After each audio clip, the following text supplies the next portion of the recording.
Is the AFC North the best division for IDPs in all of football?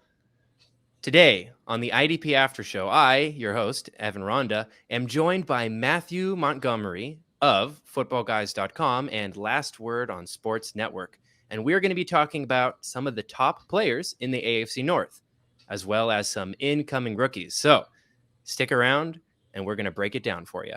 So, Matt, I know that there are a lot of guys competing for that number one spot, and I love who you have picked here, and more importantly, your justification for why that is. So why don't you go ahead and talk about your first guy on the list?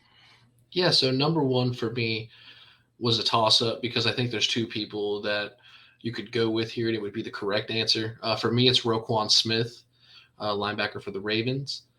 Honestly, since he burst into the league, he's only had 1 year where he hasn't had 100 total tackles.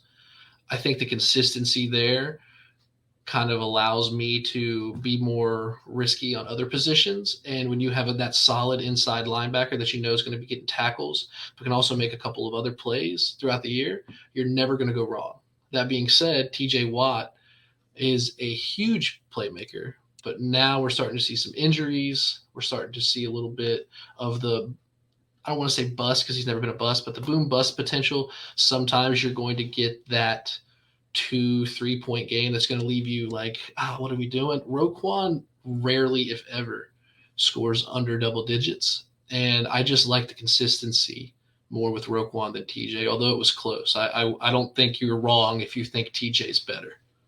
Yeah, I hear you. I think the volatility aspect of that is hugely important. And maybe for some managers, it's a case by case basis. You know, maybe you prefer the volatility because you want the upside. Maybe other guys prefer the floor aspect that Roquan Smith provides. I agree with you. You really can't go wrong with either player. And I think perhaps maybe the biggest difference between these guys is simply just the position that they play. Roquan Smith is a linebacker and will be in your linebacker spot. TJ Watt's an edge rusher. It kind of depends on the league that you're in, what platform you play on. You mentioned earlier you'd prefer to play on MFL, where he Yes. is listed as a defensive end. On Sleeper, he has dual eligibility, where he's listed as a defensive end and a linebacker. Now, if you play him in your linebacker spot, you're doing something wrong. But all that to be said, you know, what position do you hold to be more valuable? And I think that's a little bit more subjective. Maybe it depends on your league Right. format or your scoring settings, but I can't disagree with you here, man. Roquan Smith has an incredibly high floor, incredibly consistent.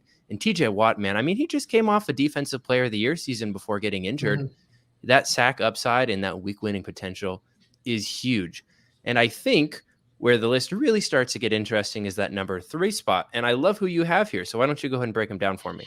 Yeah, so number three for me is new to the division this year and hasn't played a single snap in the division. So maybe this is a little bit more bold than others because there are some big names that I skipped over. But I'm a big believer in Cole Holcomb in Pittsburgh. Same thing, inside linebacker, proven track record. The guy gets tackles. You know, if you are looking for the top IDPs, it's those guys that you know. I'm putting them in my lineup and then I'm going to move on to the harder questions about who needs to go in the lineup.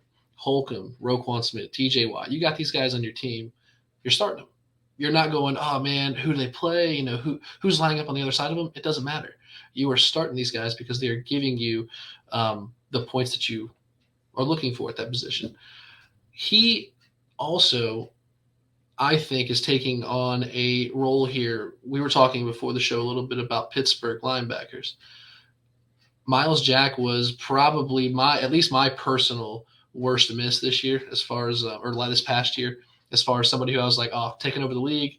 This is, he's the next big thing here. He got a bad rap in Jacksonville, blah blah blah. And honestly, it just felt like he never really took that spot. Holcomb has shown us that okay throughout the first, I think he's in year 5 or 6. Throughout his first few years here, he even with the competition of Jamin Davis, who was taken early for the Commanders back 2 or 3 years ago, that it didn't matter who was around him. It didn't matter. He was scoring. He was getting the tackles. He was all up and down the field, playing a lot of snaps, not injury prone. He's the kind of guy that you want here. And I think going to Pittsburgh, it's going to benefit the Steelers and your IDP rosters long term.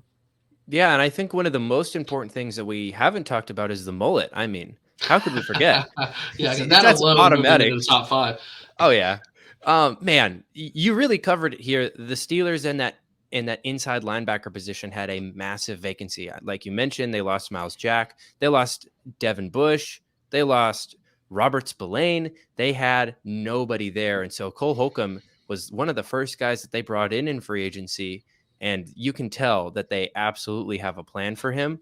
Now, how that defense works on a scheme basis, that's maybe something that can have a smaller impact on his week-to-week Right. tackle efficiency. But that being said, the opportunity is absolutely there. He should be a 100% snap player, and And I maybe want he's to being a little underrated.